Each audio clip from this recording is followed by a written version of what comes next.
Bismillahirrahmanirrahim. Assalamualaikum warahmatullahi wabarakatuh.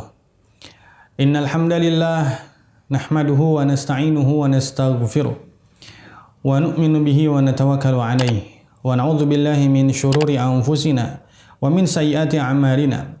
May yahdihillahu fala mudilla lahu wa may yudlilhu fala hadiyalah.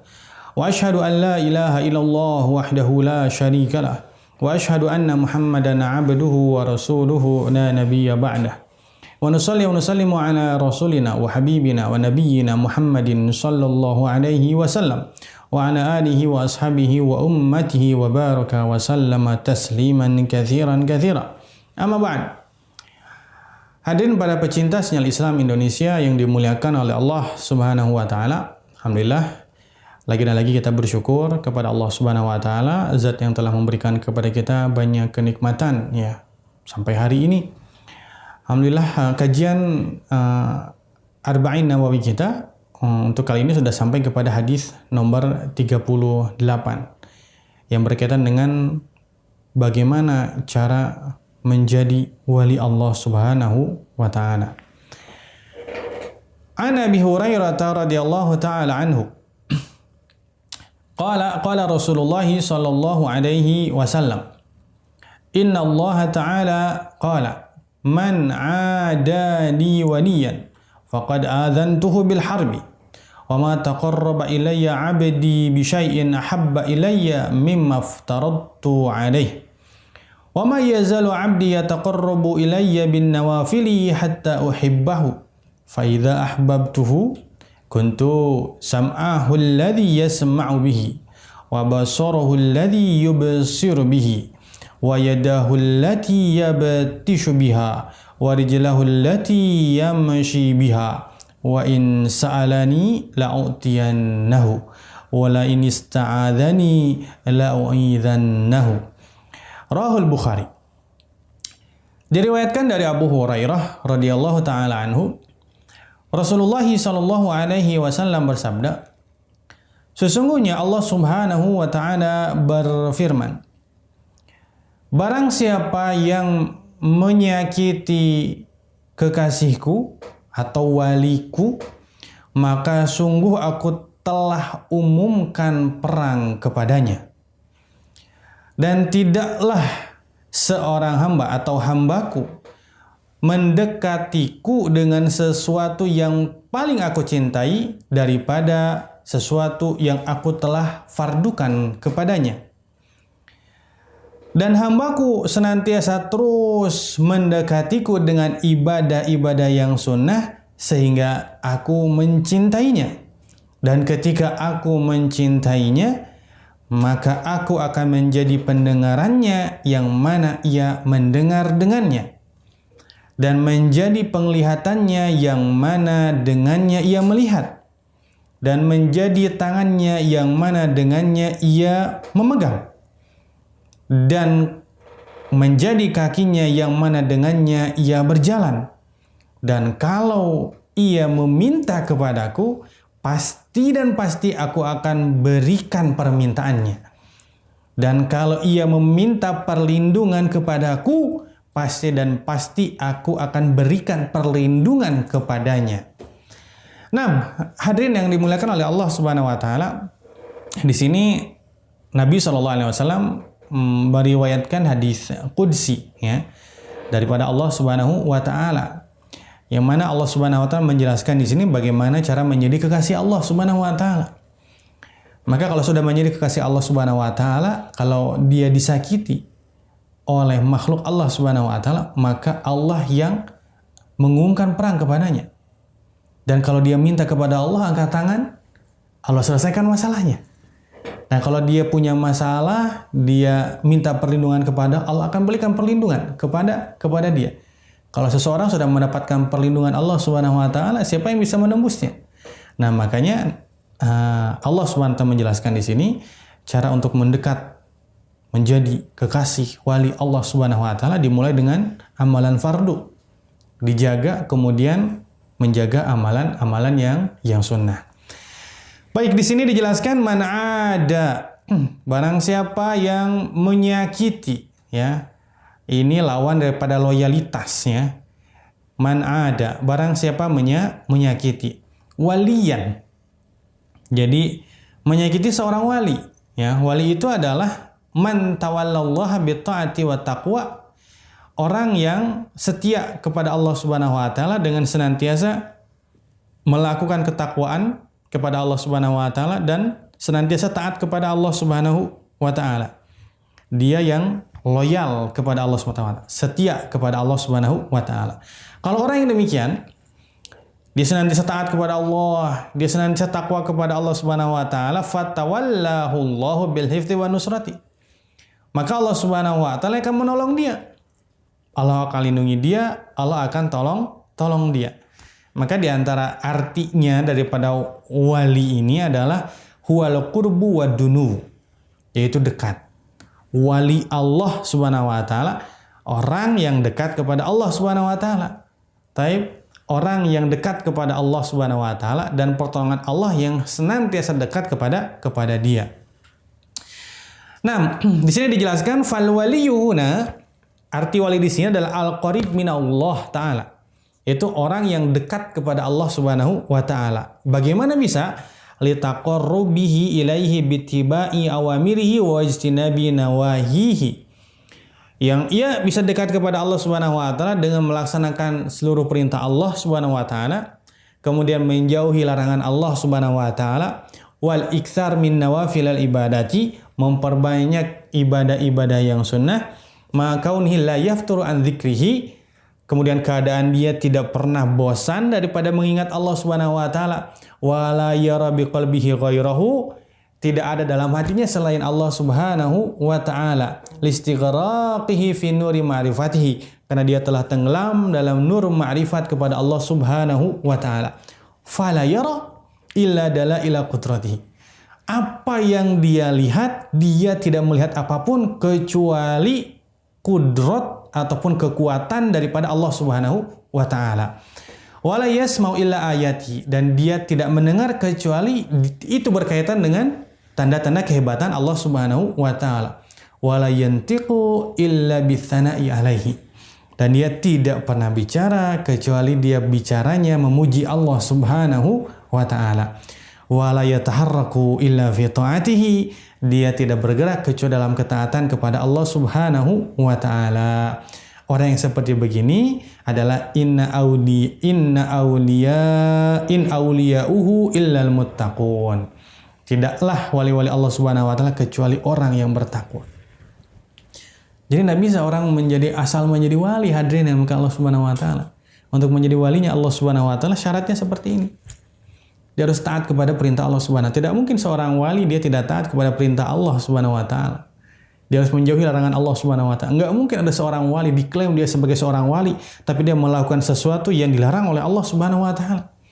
Bagaimana dia mau menjadi kekasih Allah Subhanahu wa taala sementara dia melaksanakan sesuatu yang dibenci oleh kekasihnya? Enggak mungkin. Ya, jadi wali Allah Subhanahu wa taala adalah mereka yang taat kepada Allah, menjauhi larangan Allah, memperbanyak ibadah-ibadah sunnah, di hatinya tidak ada selain Allah Subhanahu wa taala. Sehingga tidak ada yang lebih hebat kecuali Allah Subhanahu wa taala. Tidak ada yang lebih kuat kecuali Allah Subhanahu wa taala. Kemudian hadirin Subhanahu wa taala, wa ma taqarraba ilayya 'abdi bi syai'in ahabba ilayya mimma aftaradtu 'alaihi. Jadi tidak ada satu amal yang bisa membuat seseorang dekat kepada Allah Subhanahu wa taala, ya. Di antara amal-amal yang paling dicintai oleh Allah Subhanahu wa taala. Amal yang dicintai oleh Allah banyak. Amal yang dicintai oleh Allah Subhanahu wa taala banyak. Tapi bagaimana seseorang bisa sampai menjadi kekasihnya Allah Subhanahu wa taala adalah dia mengerjakan perkara-perkara yang fardu. Itu asas. Itu yang paling inti. Ya. Jadi amal fardu ini adalah pondasi. Amalnya itu adalah bangunan di atas pondasi. Jadi kalau seandainya dia memiliki bangunan saja tapi tidak memiliki pondasi, maka robohlah bangunannya. Tidak mungkin seseorang yang menjadi wali Allah Subhanahu wa taala tapi dia sibuk dengan perkara yang sunnah dan dia meninggalkan perkara yang wajib. Mustahil. Dia meninggalkan perkara yang wajib. Dia meninggalkan sholat 5 waktu. Tapi ibadah sunnah dia sangat banyak sekali. Maka mustahil dia akan menjadi wali Allah Subhanahu wa taala. Min adaihi ainan kana au kifayatan. Entah itu fardu ain yang dia kerjakan atau fardu kifayah yang dia kerjakan, kasolati seperti sholat, ya. Jadi langkah pertama untuk menjadi wali Allah Subhanahu wa taala, jaga sholat kita. Jaga perkara-perkara fardu yang Allah fardukan kepada kita. Wa ada'il huquqi ila arbabiha, menunaikan hak kepada mereka yang wajib kita tunaikan haknya. Di antaranya juga di antara kewajiban birrul walidain, berbakti kepada kedua orang tua. Bagaimana Uwais Al-Qarni tidak menjadi seorang sahabat tapi memiliki derajat yang demikian tinggi sehingga Umar ibn al-Khattab diperintahkan oleh Nabi SAW untuk mintakan istighfar kepada Uwais Al-Qarni yang tingkatannya di bawah Umar bin Khattab. Hidup semasa Nabi SAW hidup, tapi tidak sempat untuk berjumpa dengan Nabi SAW di Madinah karena berbakti kepada ibunya. Jadi wali Allah Subhanahu wa taala. Kenapa? Karena Nabi yang diperintahkan oleh Allah. Kalau datang dari kabilah Al-Qarn, ya, maka mintalah istighfar dari dia. Allah perintahkan kepada Nabi. Berarti nama dia dikenal oleh Allah Subhanahu wa taala. Nama dia dikenal di langitnya Allah Subhanahu wa taala. Walaupun predikatnya bukan sahabat. Ya, karena dia tadi menjaga bakti kepada orang tua. Kemudian wabil jumlati secara umumnya fal fardu kal asasi wan naflu kal bina'i ala dzalikal asas. Saya ulangi lagi. Amal-amal yang fardu itu seperti pondasi dan bangunan-bangunan itu seperti bangunan di atas pondasi tersebut. Dindingnya, jendelanya, pokoknya hiasan semuanya. Pintunya, kemudian langit-langitnya, kemudian atapnya, gentengnya dan lain sebagainya. Wala yazalu 'abdi yataqarrabu ilayya bin nawafil. Dan seorang hamba atau hambaku, dia senantiasa terus-menerus. Tadi sudah dia amalkan perkara yang fardu. Ingat ya, asasnya adalah perkara yang fardu. Yang paling pertama harus kita perhatikan dan jaga dengan erat adalah amal yang fardu. Amal yang fardu. Setelah amal yang fardu dia jaga, kemudian dia terus mendekatkan diri kepada Allah dengan amal-amal yang sunnah. Terus.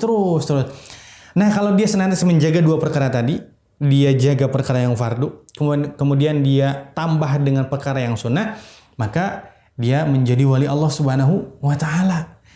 Bagaimana menjadi wali Allah Subhanahu wa taala? Hatta uhibbahu. Maka kalau dia mendekatkan kepada Allah dengan perkara yang fardu, kemudian dengan perkara yang sunnah, maka dia telah menjadi Habibullah. Dia telah menjadi kekasihnya Allah Subhanahu wa ta'ala. Fa'ulima anna idamatan nawafil ba'da ada'il fara'id idh qabla ada'iha la yu'taddu bin nawafil kama yushiru ilahi takhiru hadhihi wa taqdimu tilka taqdi ila muhabbatillahi ta'ala lil abdi.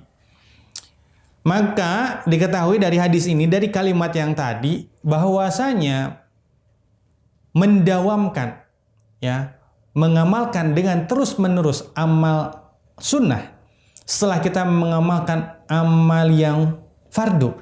Karena tidak akan dihitung amal yang sunnah tanpa adanya amal yang fardu. Perlu diingat, tidak akan mungkin dihitung amal yang sunnah tanpa adanya amal yang fardu. Nah, maka kalau demikian, maka dia akan mendapatkan cintanya Allah Subhanahu wa ta'ala. Wa yukhadhu min siyaqil hadits anna al-wali imma mutaqarribun bil faraid bi alla yatruka wajiban wa la yaf'alu muharraman aw biha ma'an nawafil wa hadha akmal wa afdal. Jadi diketahui dari hadis ini bagaimana sih menjadi walinya Allah Subhanahu wa taala? Maka seorang itu menjadi wali itu bisa demikian dengan mendekatkan diri kepada Allah dengan melaksanakan amal-amal yang fardu. Apa itu? Melaksanakan perkara-perkara yang wajib dan meninggalkan perkara-perkara yang haram. Tidak cukup hanya dengan melaksanakan perkara yang wajib, tapi masih mengerjakan perkara yang haram. Karena perkara yang haram itu adalah wajib untuk ditinggalkan. Wajib untuk ditinggalkan. Kemudian disibukkan dengan perkara yang sunnah. Jadi bisa jadi seseorang melaksanakan perkara yang wajib, dia bisa jadi wali Allah? Bisa. Karena tadi dijelaskan, tidaklah seorang hamba mendekat kepadaku dengan amal yang paling aku cintai daripada amal-amal yang telah aku fardukan kepada dia. Bisa. Tapi kalau yang paling sempurna apa? Yang paling sempurna adalah dia melakukan ibadah yang fardu, kemudian dia juga melakukan ibadah yang sunnah. Dan ini sempurna dan ini yang paling utama menjadi seorang wali. Nah, dijelaskan di sini kalau Allah Subhanahu wa taala sudah mencintainya, dijelaskan faida ahbabtuhu, maka dia akan dituntun oleh Allah Subhanahu wa taala. Maka kalau aku mencintainya, maka aku akan menjadi pendengarannya yang mana dia mendengar dengannya. Sampai akhir daripada warijlahul lati yamshi biha. Ya. Dan aku menjadi kakinya yang mana dengannya ia berjalan. Al-muradu bihadhihi sayyururati, yang dimaksud dengan kalimat ini bukan secara hakikatnya. Yang dimaksud adalah lazamaha min hifdhi hadhil madhkurat. Allah Subhanahu wa taala akan senantiasa menjaga yang disebutkan tadi. Allah akan menjaga telinganya sehingga telinganya tersebut hanya mendengar sesuatu yang Allah Subhanahu wa taala cintai. Dan Allah akan jaga telinganya daripada mendengar sesuatu yang Allah Subhanahu wa taala benci. Kemudian matanya, maka Allah Subhanahu wa taala akan menuntun matanya, menjaga matanya untuk tidak melihat perkara yang diharamkan oleh Allah dan untuk melihat perkara yang memang disenangi oleh Allah Subhanahu wa taala. Tangannya pun demikian. Maka tangannya pun akan dituntun oleh Allah Subhanahu wa taala. Tangannya akan dijaga agar tidak melakukan perkara yang haram dan tangannya akan dijaga untuk senantiasa melakukan perkara-perkara yang dicintai oleh Allah Subhanahu wa taala. Demikian juga dengan kakinya. Jadi wa tahqiq annahu majazun wa kinayatun an nusratillah. Artinya itu adalah kiasan. Ya, aku akan menjadi telinganya, aku akan menjadi penglihatannya, aku akan menjadi tangannya, aku akan menjadi kakinya. Itu artinya majaz au kinayah. Itu artinya kiasan. Kiasan dari apa? Kiasan daripada pertolongan Allah Subhanahu wa taala bagi hamba tadi yang mendekati Allah Subhanahu wa taala dengan perkara-perkara yang disebutkan tadi.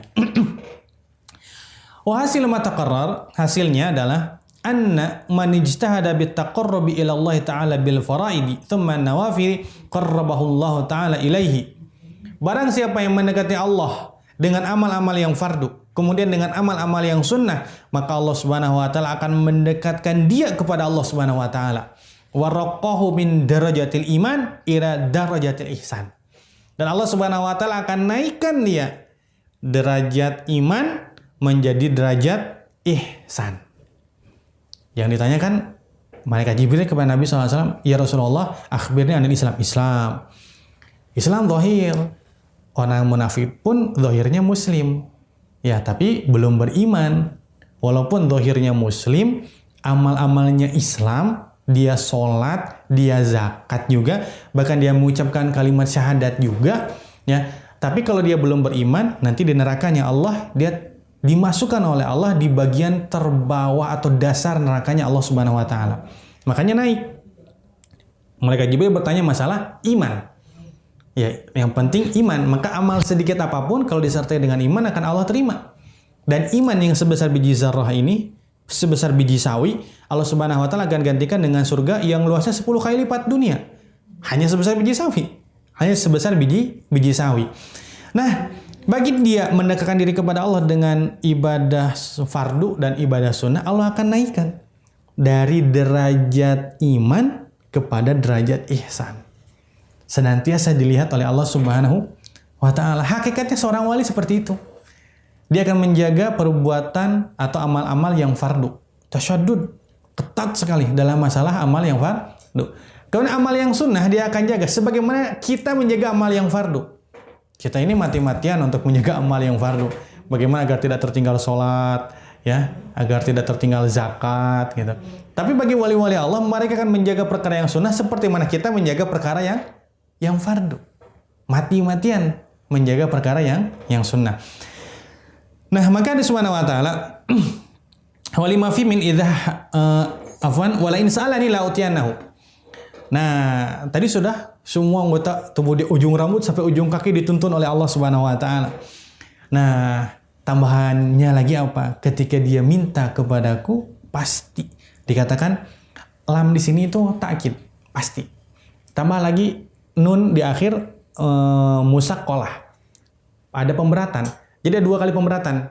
Ada la pertama, ada nun. Jadi ada 3 kali pemberatan nih. Ini musaqalah dilipat gandakan, ini 1. Minimalnya 3 kali pemberatan. Pasti. Minimalnya. Jadi kalau hamba tersebut, kalau wali tersebut minta kepada Allah Subhanahu wa taala, maka pasti Allah Subhanahu wa taala akan kabulkan permintaannya. Ma waqali katsir minas salafi wa ghairihim. Banyak terjadi ya. Kisah-kisah seperti ini di antara ulama salaf. Kisah tentang istijabatud dakwah. Ya, kisah tentang bagaimana mustajabnya doa-doa mereka. Angkat tangan, Allah selesaikan masalah mereka. Di musim kemarau, angkat tangan, Allah turunkan hujan. Hanya di kebunnya sendiri. Wa qad istafa katsir minhum ba'du syurahi fala nutilu bi dzikrihim. Sudah banyak dijelaskan dalam kitab-kitab yang lain. Dan kalau seandainya dia meminta perlindungan kepadaku, maka pasti aku akan memberikan perlindungan kepada dia, mimma yakhafu, daripada yang dia takutkan. Dalam riwayat yang lain ada tambahan wa idza stansorani nasortu. Kalau dia minta pertolongan kepada aku akan tolong dia. Walima fi min izhari adzillati wal iftiqar ila Allah taala wa kaunihi sallallahu alaihi wasallam lam ya'mur ahadan bitarkihi wa innamal ladzi amara bihi as-sabra. Taib. Karena di dalam permintaan, meminta kepada Allah Subhanahu wa taala, itu ada penampakan kehinaan dan keperluan hajat kita kepada Allah. Jadi orang yang sering minta kepada Allah itu orang yang paling berhajat kepada Allah. Orang yang paling sering minta kepada Allah itu orang yang paling berhajat kepada Allah. Dan Allah senang untuk diminta. Beda dengan makhluk. Makhluk itu benci untuk diminta. Sekali 2 kali dia akan memberi, tapi sudah kali-kali selanjutnya dia memberi dengan perasaan yang tidak sama dengan perasaan yang pertama. Tapi Allah Subhanahu wa taala lebih diminta, Allah Subhanahu wa taala senang. Nah, maka dia Subhanahu wa taala ketika seorang wali dia minta kepada Allah Subhanahu wa taala, dia menunjukkan kehajatan dia kepada Allah Subhanahu wa taala. Ya. Nabi SAW ini tidak memerintahkan untuk meninggalkan meminta. Nabi tidak memerintahkan seseorang pun untuk meninggalkan meminta. Ya, tapi Nabi SAW memerintahkan untuk bersabar. Ketika ada satu masalah, Nabi perintahkan kita untuk bersabar. Tapi perintah ini kan wa huwa la yunafi du'a. Walaupun Nabi memerintahkan untuk bersabar, tapi kan ini tidak menafikan harus berdoa, harus meminta kepada Allah Subhanahu wa taala. Wa qad Ayyub. Taib, bukan hanya wali, ini Ayyub, Nabi Ayyub alaihissalam. Taib, sabar dengan ujian yang datang dari Allah Subhanahu wa taala, tapi tetap meminta kepada Allah Subhanahu wa taala untuk disembuhkan. Kemudian demikian juga sairil anbiya wal mursalin, ya, bikas fi dzurrihi ma qali ta'ala fi haqqi inna wajadnahu sabiran ni'mal 'abdu innahu awwab. Coba Nabi Ayyub minta kepada Allah Subhanahu wa taala. Nabi Ayyub meminta kepada Allah Subhanahu wa taala untuk dihilangkan, untuk diangkat, untuk dicabut penyakitnya. Tapi Allah sifati Nabi Ayyub, inna wajadnahu sabiran. Kami mendapatkan Ayyub itu penyabar. Padahal meminta kepada Allah Subhanahu wa taala. Jadi, sifat sabar tidak menafikan doa atau meminta kepada Allah Subhanahu wa taala. Ya, hadirin Subhanahu wa taala, setiap orang beriman dia punya kesempatan untuk menjadi walinya Allah Subhanahu wa taala, tergantung kadar ketaatan dia kepada Allah Subhanahu wa taala. Semoga Allah Subhanahu wa taala jadikan kita kekasih Allah Subhanahu wa taala, yang mana Allah jaga seluruh bagian tubuh kita untuk tidak bergerak kecuali sesuai dengan apa yang Allah Subhanahu wa taala senangi. Kajian kali ini kita cukupkan sampai demikian. Kita lanjutkan pada kajian yang akan datang. Hadza akhiruhu wallahu a'lam wa sallallahu alaihi wasallam Muhammadin nabiyil ummi wa ala alihi washabihi ajmain. Subhanakallahumma bihamdika asyhadu an la ilaha illa anta astaghfiruka wa atubu ilaik. Assalamualaikum warahmatullahi wabarakatuh.